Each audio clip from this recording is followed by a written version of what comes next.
Hey friends, so we are back for another episode of Katherine's Quarters and we have a packed show today. But first things first, arrest the cops who killed Breonna Taylor. Because yes, we're still waiting. Today we have a crazy packed show, okay? Patrick Mahomes and his $500 million deal. The NBA restart is happening. Guys are funneling down to the Orlando bubble. We can't forget to talk about Desean Jackson and how he should probably have his Instagram account taken away for a little bit. And of course, we have to just talk about cancel culture in general, but there is so much to get to, so let's just get right down to it. So naturally, the biggest news coming out of the NFL is Patrick Mahomes and his $500 million deal. What does $500 million even look like? Because I have no clue. It's just an unreal, massive amount of money to think about one person getting, right? Sometimes contracts can be confusing, especially in the NFL. There's so much that goes into them. Let's talk about what this contract really means. Patrick Mahomes was still, I think he had 2 years left on his deal for right now when they signed this contract. So it's a 10-year extension. That means effectively the Chiefs will have Patrick Mahomes for the next 12 years. His annual average salary after the 2 years of his deal that's current right now is going to be around $45 million, right? But the great part of this deal is that the Chiefs don't take a cap hit, which is like the max amount of money they can spend on player contracts. They don't take a cap hit until 2023. And then I think the biggest cap hit will be around $60 million in 2027, which is, $60 million is a lot of money. But if Patrick Mahomes is playing at the level that he's been playing at, that is a cool $60 million that the Chiefs will be happy to take on. In order for him to make actually $500 million, there's a lot of incentives in the deal. Patrick Mahomes would have to, one, lead the Chiefs to the Super Bowl for the next 10 years. Getting to back-to-back Super Bowls is hard enough to do, let alone 10 years in a row. Listen, Patrick Mahomes is a phenomenal football player, right? He's great, but that is an unrealistic ask. So his contract for $500 million, these incentives make it a little bit more difficult for him to get to that like 502 number that's been quoted. Congrats to Patrick Mahomes and the Kansas City Chiefs for reaching that insanely large deal. So now let's see what this NFL season will bring for that team. Also, I hope Dak Prescott doesn't think he's gonna get some type of deal like that, because that's just also unrealistic. Desean Jackson is a shining example of speaking out of turn. Desean Jackson posted a book he was reading, right? A passage from a book, and it has a portion of it highlighted. The paragraph that is first visible in this photo starts with "Hitler said," and then it goes on to talk about world domination. It's very pro tip, 9 times out of 10, saying anything that starts with Hitler is a horrible idea. The 1 time out of 10 where it's okay is when you're talking about how horrible of a person and how despicable and how purely evil something or someone is. First warning sign, the passage starts with "Hitler said." Stop right there. You didn't need to share that. Also, it took me a while to even read the entire thing because I stopped at "Hitler said" the first time I read it, but there were typos everywhere, grammatical errors everywhere within that passage. So I don't care what book that was that he was reading thinking that he was educating himself. So then Desean Jackson releases this statement, this video statement, right?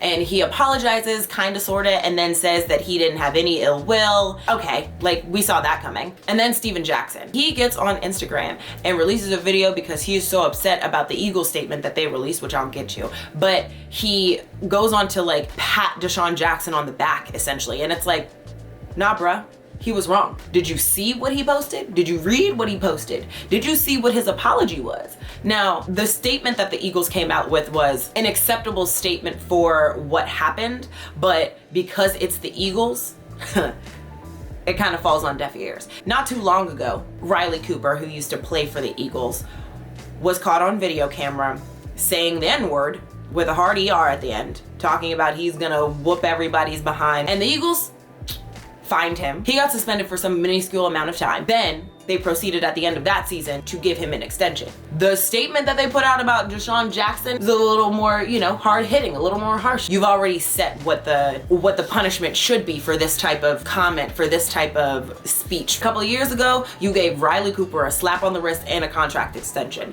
You just have to be smarter than that. If you want to help educate other people, find someone in that space. There are so many people in that space. Find somebody in that space that can, one, educate you, but you can point people to help them get educated. You should be educated. I'm telling you that you should encourage people to get educated.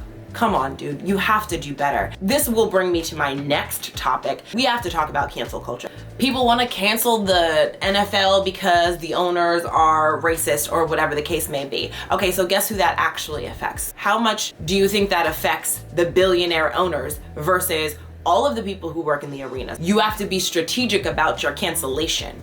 I think Desean Jackson literally was so wrong, and he's since said that he would go and visit Auschwitz. Which I think he should probably visit the Holocaust Museum in DC. The only person I've heard be even in slight support of Desean Jackson is Steven Jackson, and of no relation, but he was really just trying to support Desean in respect to what the Eagles had said. He didn't take time enough to let his emotions calm down to really get out what he wanted to say, which is never a smart idea. Don't ever let your emotions dictate what you disseminate to the people. In the last episode, I said that the NBA restart was happening. Orlando, the bubble, it's real. Players and media personnel have been heading down to Florida for the past couple of days. Everybody's been sharing their living quarters for the next couple of months and just what their experiences are gonna be.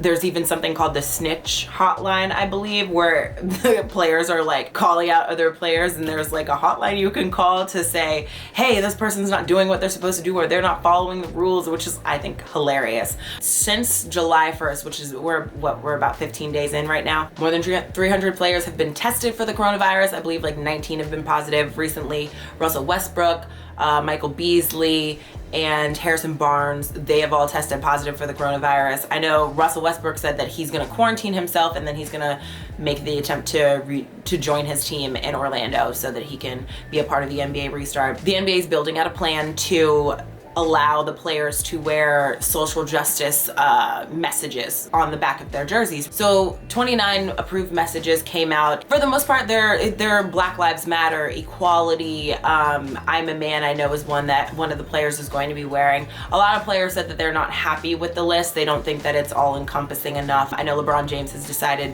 that he's not going to wear he's not going to wear any message on the back of his jersey. But some guys are going to participate in that. I think Kawhi Leonard also said he's just gonna wear his name on the back of his jersey. I am all for wearing the message, don't wear the message, but it has to be more than words. Cool, wear something on your jersey, don't wear something on your jersey. As long as you're doing something action-oriented, there's nothing bad I can say, right? So social justice message on the back of your jersey or not, July 30th, the games will begin maximum a day. I think we're gonna get like 7 games. We start with Jazz Pelicans at 6:30 and then Clippers Lakers at 9. On July 30th, be there or be square because we have NBA back. So in our last segment today, we are going to talk about other news just around various leagues and a little bit of pop culture for you guys. The Washington football team, because now they don't have a nickname, they've officially decided to change the name and change the logo. They haven't announced what the change will be to. Right now, they're the Washington Unknowns. I've seen a few different polls. Right now, people are kind of leaning towards liking the Washington Red Tails. Anything that's not offensive, I'm good with. I'm not sure if they'll have the new logo and the new name before the start of the season, but that would be the most ideal way to go about it. They've officially been pushed to the brink, and now Dan Snyder will have to eat all of his words from 2013 or 15 or whatever the hell year it was. So we have some news out of the WNBA. There is a Senator Kelly Loeffler, I believe that's how you say her name, out of Georgia, who is a co-owner of the Atlanta Dream. She came out very strongly this past week about the Black Lives Matter movement and her opposition to it. At the IMG Academy in Florida, the WNBA is going to be resuming their season there. I haven't seen the photos, but Black Lives Matter has been painted on the courts, and similar to the way you see it painted in the streets. And so she came out very strongly. She wrote a letter to the WNBA commissioner saying that she was opposed to this, but she would like for there to be, you know, a symbol of equality on the jerseys, and she would like for it to be the American flag, and that would be a way to be inclusive of of all people and blah, blah, blah. And so the Dream players came out and said that they believe that she needs to be removed as a co-owner. Loeffler said that she's not going to give up the team because of her personal or political views. At this point, it's kind of in the hands of the league. Former and current players, Cheryl Swoops and the like, have come out very, very strongly against her comments. We'll see how the start of the WNBA season plays out as well. Naya Rivera, who was an actress, she was made famous on that show Glee. She had disappeared last week. It was reported that she was on a boat with her son, but her son was found hours later and she was nowhere to be found.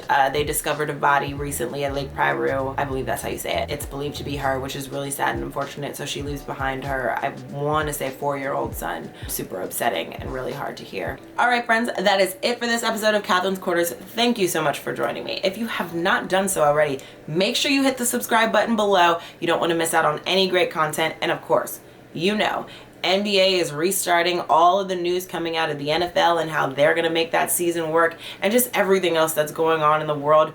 Make sure you follow me on Twitter so you don't miss any updates. Check you guys later.